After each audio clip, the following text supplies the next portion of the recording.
Hey, my name is Jared Moon, and I'm part of a group of underground athletes you've probably never even heard of before. We don't rely on fancy equipment for training, and most of us don't even have gym memberships. In fact, our motivation comes from within. You see, we have jobs, families, and responsibilities, but we still have big goals, and they aren't getting achieved at a global gym. For that reason, we have to do things differently. Our training has to be smarter.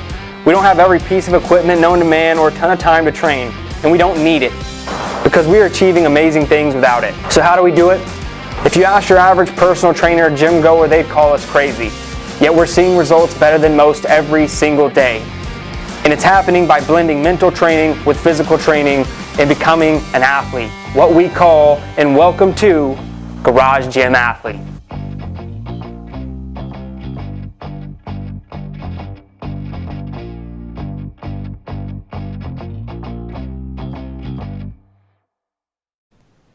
All right, ladies and gentlemen, welcome to the Garage Gym Athlete podcast. Jared Moon here. With me is Joe Courtney. What's up, Joe? Hey, how's it going? I'm good. And then we also have Thomas Landis. How's it going, man? Hey, guys. Pretty well. All right, dude, let's get right into it. Let's who you are, what you do for a living, and how you train. Great. Well, I am a business communication faculty coach, and so I spend all my days actually working to develop students and help them to improve their presentation skills and mostly their own levels of self-confidence. And it ties in really nice with why I'm connected with this community, because I'm always trying to find somebody who will push me. And I've found that End of 3 Fitness has really pushed me a lot, actually, and I enjoy being part of the community. When I started lifting, I was a twig, right? I was this tiny little guy, and I was the kid in middle school and elementary school that actually got the wedgies and lifted up by my wedgie and shoved in the locker. You know? Yeah. Man, that damages your psyche. You don't realize, but years later, and I just got fed up of being so dang scrawny, and so I started trying to lift heavy weights. And in 2012 is when that journey really started, with strong lifts 5x5. Oh yeah. Yeah. Right. That was fun. That's where I really got my foundation in lifting, and I had this huge growth. I went from barely being able to squat 135 to maxing out at 315 for 3 reps. Wow, and awesome. It was amazing. Oh man, it was just amazing. That's incredible, man. Yeah, I was so thrilled with it. I was on Sunday boiling a big pot of rice and chicken and broccoli, and I just dished it out. I ate that every day for lunch, and you've mentioned things like that before on the podcast, and I was like, yep, I've been there. But then we moved, okay, because my wife got a new job, and new town, new city, getting settled in. I kind of got out of it for a couple months before I finally got plugged back in, and there started like a year, 2 or 3 years of just being a terrible lifter. I got really bummed out because I went from, doing 3x315 on squat, and I was struggling with 250 when I got back into the gym, and I was like, oh man, this is the worst thing ever. And so I noticed, reflecting back, started having really poor form, really, really bad form. And then we had our first baby. And so I was still trying to push myself. That'll slow you down a little bit. Not eating well, and still having terrible form. And then we bought a house, which we rehabbed completely while we were living here. And man, I just, again, it just kept compounding. And I messed up my back so bad that I was waking up in the middle of the night because all of my extremities were numb. I couldn't, just not completely numb, you couldn't feel it. I ended up having to go through physical therapy, chiropractor, lots of massage therapy, and this was 2 years ago, and I'm just now at a point where I feel like, okay, I think my back is healthy again. Wow, man, that's insane. And a lot of your story I can resonate with. Is just I was definitely the small kid in high school, and really went on a journey of trying to gain muscle. Did that for a long time, and then kind of transitioned to the functional space. But yeah, I mean, throwing a kid into the mix and trying to keep any sort of training schedule while doing that is very challenging. And then you start asking yourself, you're like, well, maybe I can actually get the training done, but is it okay to train when I've only slept 2 hours? You know? Right. Yeah. Yeah. And we just had our second kid too. Oh, nice. Congratulations. Oh yeah. Oh, it's wonderful. It's wonderful. Thank you. But that is definitely a bomb. That's a nuclear explosion, man. It's just, you would think one more kid is not that much, but ooh. So what was the big reason going to, or setting up a garage gym in your home? Well, this was why I just knew I could, even though, when we were in our apartment before we bought this house, our gym was very close. Like it was a 3-minute bike from our apartment, but it was just so close. But even just that 3-minute bike ride, it's just enough of a barrier sometimes where it's just like, because I know I'm going to get there and then I got to take all my stuff off. I got to put it in the locker. I've got to change. And so as soon as we bought a house, I was looking for a place that I could build a platform in. And thankfully this house had a converted garage. So that's awesome, dude. So it's still kind of like a garage gym athlete, but you just have it completely decked out. It's like the Rolls Royce of garage. Yeah, with a fireplace. You bring up a really good point on that barriers to entry. So you're only a 3-minute bike ride away, but there's all these other things in your mind that are going to slow you down. And I really feel like that happens even for garage gym athletes. If you get too, let's say, ritualistic about your routine, because I was that way for a long time, like had to be in the right clothes and the right gear. Now, I'm gonna hit a workout and like I could be wearing jeans, like I'm just gonna get it done, because once I kind of dropped all that needing the gear, need to be in the right mindset or having this shake or this drink before, all the barriers to entry have kind of just dissipated, and so now I'm just like, yeah, now's a good time, let's go right now. And once you drop all those and just bringing the gym to your home, that big one right there is hugely helpful. But I've seen it creep up in my own mind too. Even being 5 steps away, I'm like, yeah, but I could still, like, something, could make me not want to do it. It's always there. Well, and the thing that is also really nice is, it's important to me that, I'm an active father. And so it's nice if I'm working out at 10 o'clock and one of the babies wakes up and my wife is overwhelmed or my wife is in the shower, then I know, like, okay, I'm not completely gone from the house and I can still step in to help. And it's also cool because in the mornings, my son will come in and he'll sit on the rower and he'd say, I row, Daddy, I row. That's awesome. He gets on that and he tries to pull it, and it's really neat. And one tip just for anyone listening out there, because I've had 2 kids, Thomas had 2 kids, and then I have a 3rd one on the way. And thank you. And one thing I did find, our first one was a horrible sleeper, and so we barely got any sleep. And what I did find is if I, and not everyone has this opportunity, but if I broke my training session up into 2 or 3 training sessions throughout the day, like, and I'm not talking about 3 different hour-long training sessions, I'm talking about one training session that would normally be 45 minutes to an hour broken into 3 different parts. So I'd do like 10 minutes in the morning real fast, 10 minutes at lunch if I could, and then 10 minutes in the evening, or 20 minutes in the evening. And I felt when I had little to no sleep, I was still able to get the training in and do that.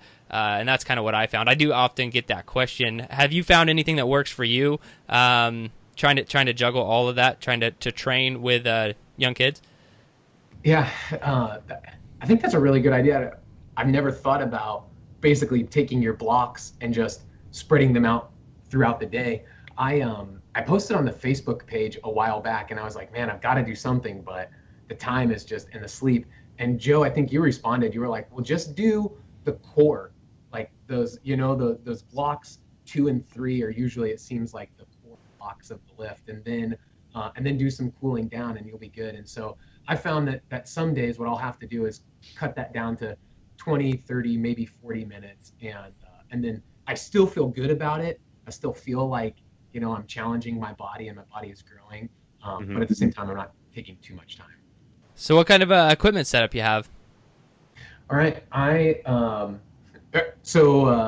of that, that beginning with Strongless 5x5 led me into reading a lot from Mark Ripito.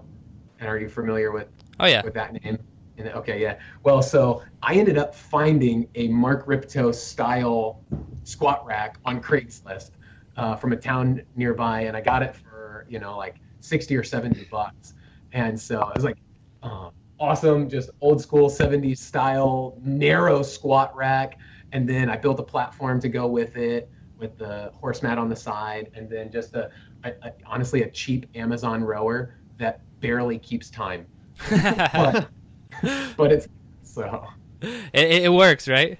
It does, yeah. All right, so I was able to get the whole thing, rower, platform, weights, bar, all of that for around $700 over the course of several months. Nice, man. That's awesome. Yeah, really... And so what are some of your goals right now that you're after? So, some social comparison is a big thing, right? And we're always sort of judging ourselves by the people that are around us, and it's typically, I don't think, useful. But in this situation, I know that I'm not at a point in my life where I can say, hey, I want to add 50 pounds to my squat by the end of the year, because I'm not going to be eating well. I know I'm not going to be sleeping well, and I'm not going to be training consistently enough. So what I kind of tell myself that I have written down on my little sheet is like, I just want to be stronger than the guy standing next to me. Because typically the people that I'm going to be working with are, just your average citizen, and I feel like if I could be, in the top 85% or I guess the top 25% of our social strata, I feel pretty good about that. The top 1% are like these elite performers. I have no desire to ever be there. It's just not my life. You know what I mean? And I'm not a gym rat, so I don't need to have bulging, veining muscles. But I could be just under that. I'm pretty happy. Yeah, man. I would argue. I mean, if you got to the 315 by 3 at one point, that probably put you in the top 5% of strength amongst Americans. I would guess. Ooh, just because most everyone else is not strong at all. So I think that's an amazing accomplishment to add to your list there. And it's too bad, because I was just talking to one of my friends, coworkers the other day, and we were talking about lifting, and he says, I can't do multi-joint movements because I just have these bad back problems. And so when we started talking about it, I was like, well, from my understanding, multi-joint unit movements are the best thing you could do to rehab your back and to build that strength. And he wasn't interested in that conversation. Yeah, it's people love to get married to their problems. They're like, I hurt my back once when I was in kindergarten, and so I just can't back squat anymore. I'm like, kindergarten? What are you talking about? It just that's what people do. They have one little issue come up, and they never try to pursue and fix it. But I think if you're hurt or injured or chronically so, then that's your one thing. That's what you should be chasing for the rest of your life. If you have a bad back, spend the rest of your life fixing your back. That's because I talk about Louis Simmons from Westside Barbell all the time, and he actually broke his spine. He broke his back, and they were like, you're never gonna, lift heavy weights again. And he invented the reverse hyper to fix his back, and then he fixed it, and then he's squatting like 700-800 pounds and all this stuff, and so that became his one thing. And I think that's a good takeaway for anyone is don't get stuck on that kind of stuff. Well, and even as I've experienced with my injury, I mean, it was bad. I got an X-ray at the chiropractor, and I was resistant to go to a chiropractor, as many people are. And they said, well, let's just get an X-ray of your spine and see what it looks like. And like my top and my bottom vertebrae, instead of being straight, were completely crooked and diagonal, and off, and my hip fell out of place. So I was convinced that, okay, I understand. But as I was going to that chiropractor, I kept asking, like, okay, well, when am I done with this? Like, when am I recovered? And essentially the answer each time was, well, I mean, never. You just keep coming back. It worked for me. It worked for me at all. So I just called them and I said, okay, I'm not going to be back unless I'm really having some pain.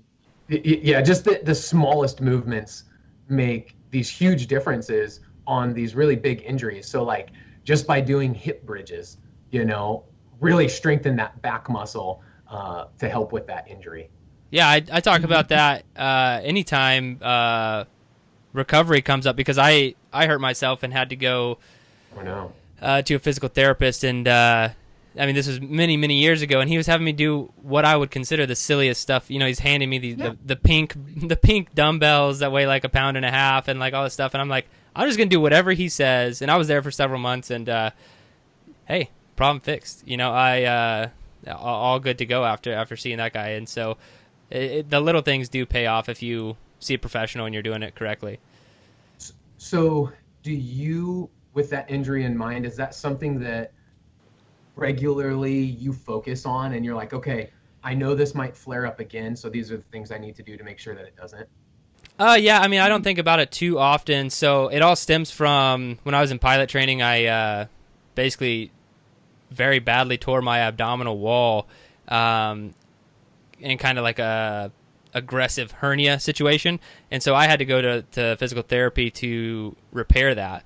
And I had to get surgery and go to physical therapy for it to repair that. And yeah, now since then, stability and never skipping core work, because you know, you're a garage gym athlete. It's always at the end of the workout, right? We always put like, here's some barbell rollouts, here's some toes to bar something.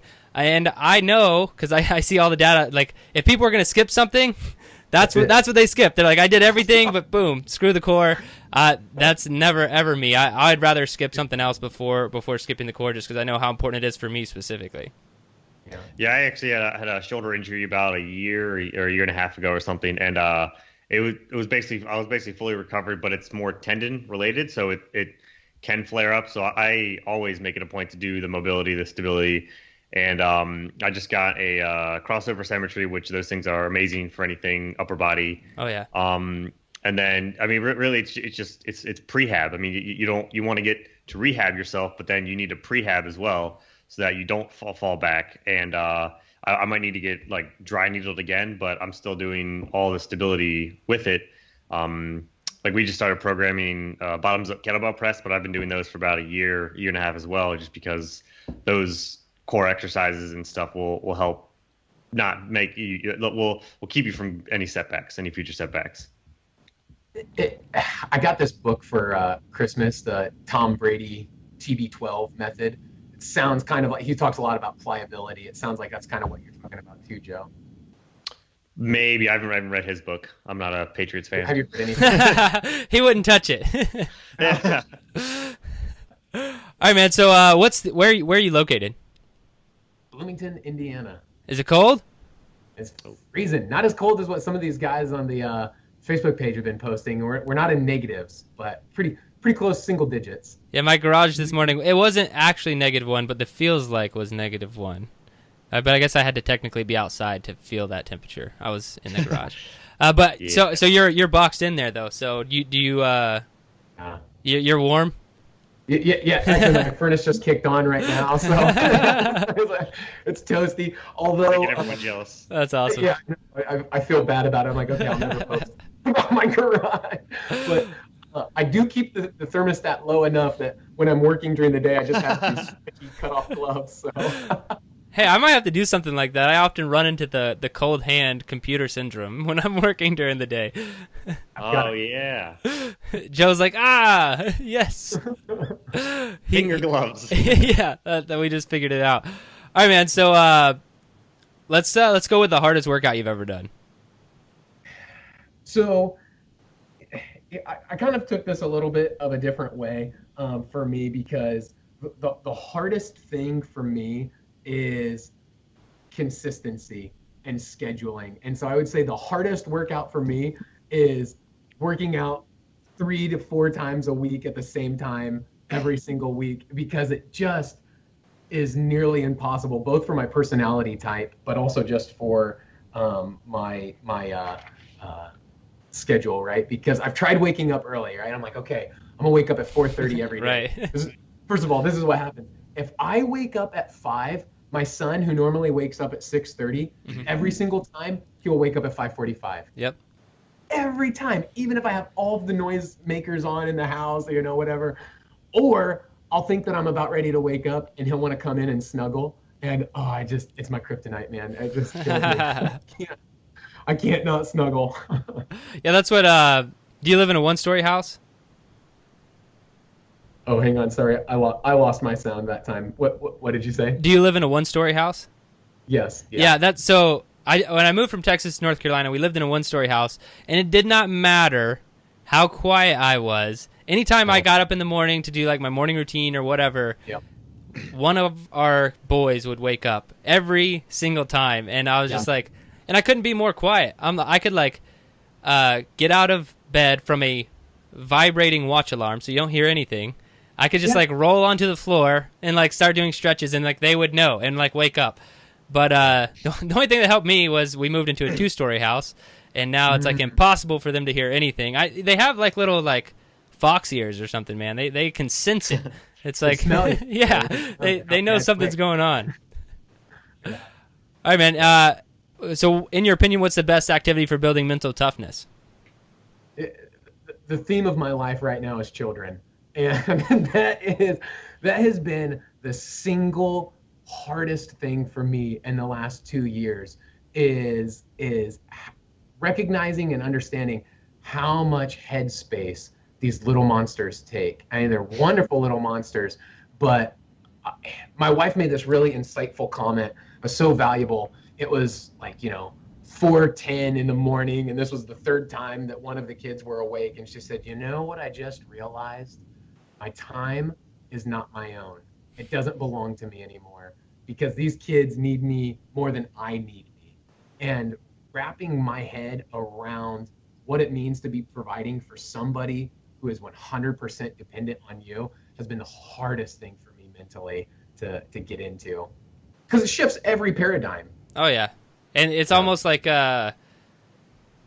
you don't, maybe not intentionally, but you kind of have to mourn the loss of your normal life, or having all the free time in the world. I was actually just thinking about this randomly the other day, because all the things that I like to do for myself that I enjoy are in these like like short little time slots. Like, like I have this time in the morning to work out after they go to bed. I have this much time if I want to do this, that, and the other. But the alternative, pre-kids life, Joe's life, is hey, I'll just do that whenever I want, and that's a huge shift, especially there at the begining.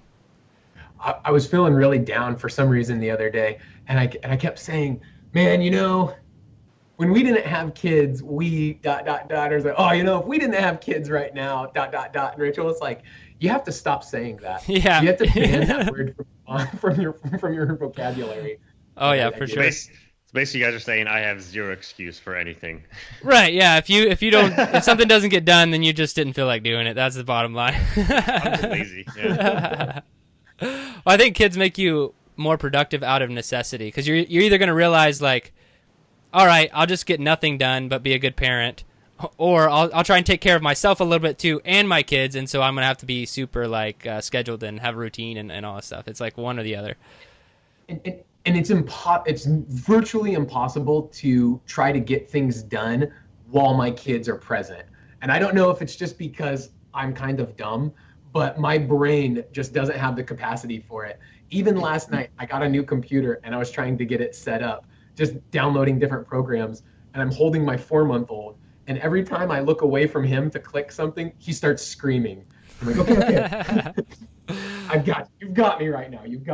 I have to just focus on you. I mean, if you could only have one piece of equipment to train with for the rest of your life, what would it be? Well, I think it would have to be the barbell, just because that's what got me into this strength training thing and general life improvement sort of area for my body, and it's what I use the most. So how do you like transitioning from, because you were a good strong lifts 5x5 guy, and you're training with us now, how has that transition been for you? I really hate the cardio conditioning kind of stuff. Oh, I just hate it. I hate it. It's, that builds mental toughness too. Even 1 mile, 1 mile is not that long, but I'm just like, 1 mile. I'm not doing a damn 1 mile jog. That's dumb. That's the dumbest thing. At least you're honest. Yeah. that's been tough for me, and that's why I'm on the strength track too. Nice. Not as much conditioning this round on the strength track, so you should enjoy it, man. That's Yeah. but that always comes up. I've been calling it the seed of doubt lately. You know, it's that whole there's like one little thing that could show up in the programming or what. It's the one thing that's going to kind of set you off and turn you think that you're turning against me because I wrote the program, right? So you're That's right. Yeah, but Jared. you're turning against yourself because you're about to make yourself not do something that's good for you, and it's that seed of doubt that gets planted and it just grows and turns into a oak tree over time. Oh, it so does. So that's one of my things that I'm going to be focusing on this year as well. I'm like, okay, this is good for me. I need it. I want to do this. Dude, you'll crush it on the strength track. All right, Joe, you have a question? Yeah, so if somebody hands you a genie's lamp and the genie comes out and says he'll grant you one wish to give you one piece of equipment for your garage man cave, what would it be? Oh, wow, man, there's so many things on my list that I just have this running sort of thing. If I were to answer for you, I would say a reverse hyper. Oh, really? I don't know if I have the space for that. Yeah, probably not. Yeah, because those are cool. But here's the thing that I have as my next project that I want to plan. Well, of course, the Concept 2 rower is always on everybody's wish list, right? So that's of course there. But my $200 Amazon cheapie is okay for now. The thing that I'm looking to build next is the infrared sauna that you posted about a while ago. I also am going to be raising some chickens this summer. Oh, nice. And so I know that I need some heat lamps when they're growing. I'm like, that's going to be perfect, man, because I'm going to build a sauna and a chicken brooder. That's awesome, man. Very unique. That's what I got to post some pictures of so I did the video on how to build one, but I made the video real fast and I never showed my fully enclosed structure. Yeah. I think I may have posted it on Instagram or something, but yeah, it's like I ended up making a PVC rectangular prism and covering it in Mylar blankets, and yeah, I've been using it a lot lately, especially with all the cold. All right, man, I actually want to ask two more questions. Okay. The first one, I would just like to know, I like to ask a lot of garage gym athletes this, and we may have kind of covered it already, but what do you find being the biggest struggle for you as a garage gym athlete? When it comes to training? Right? Yeah, I mean, getting training done, training in general. It could be anything that I'd say you struggle with in accomplishing your goals. So, with most things in life, it comes down to mindset. And I think that's probably my biggest struggle too. And it was a improper, inaccurate mindset that led me into this road to injury. And I find that I have to pay attention to my mindset and really work hard to check my thoughts, because I keep wanting to try to push more weight. Come on, man, and then I find myself as I push myself, I notice that I start breaking down with bad form. And then if I use low weights, then I feel, maybe less satisfied with it. And so it's just that whole mental game of, okay, what's actually valuable for my life right now? Awesome, man. And let's segue from that into what the best advice would be that you have for garage gym athletes out there. Well, I thought about this a lot, actually. And what I was thinking is that, you have to know yourself. And I listen to a lot of people. In fact, I listen to so many podcasts, I've had to stop. I've banned podcasts for the month of January. Yeah. It's ironic. Yeah, I know, right? As I'm on podcasts right now. But I was listening to all of these people that had all of these different systems, and I'm trying to force those systems into my life that work for them. But it's not me. It doesn't match with my personality. It doesn't work with my goals. And so ultimately, what I have had to come to realize is that I have to make sure that whatever systems, whatever goals, whatever it is that I'm trying to force into my life, it has to match me. And so I have to know myself. I have to know what my system is going to work before I can try to, put somebody else's routine into my life for, air quotes, success. Right. Because if the goal or the system that I'm trying to do, if it doesn't match my personality, it doesn't match my lifestyle, then it's not going to be effective, and then I'm just going to be frustrated. Yeah, but that's actually I think that's incredible advice, because that was a huge learning curve for me as well. Is like, you can read all these systems on productivity and morning routines and all this stuff, and like none of them ever really worked for me. Like I would try like a little bit of this, a little bit of that. I mean, but where I ended up was this. You pick up a lot of good information, like, say, listening to those podcasts, reading the books and stuff, but ultimately now I'm just on my own hybrid system you could call the Jared Moon productivity system. That is a little bit of a nugget I got from everyone, but this is what is working for me, as opposed to like, oh, I got this book, now let's just make that my life. It's so hard to do that. Yeah, it doesn't make sense. I made a list one time years and years ago of like all of the things that everybody said you should do this every single day, right? And like, geez. Well, basically that's 26 hours of my 24-hour day are doing the things that you should do every single day. Right. So I'm sure you're familiar with the Miracle Morning. Oh yeah. But yeah, man, I tried doing that and I was like, this is not me. This just. But I've picked up a lot of nuggets from that, like you say. Right. So I think the hybrid approach makes a lot of sense. Awesome, man. Well, Thomas, it's been a blast having you on. I appreciate your time. Joe, you have anything else? No, I'm good. All right, man. Thanks for being on the podcast. Awesome. Thanks for your time.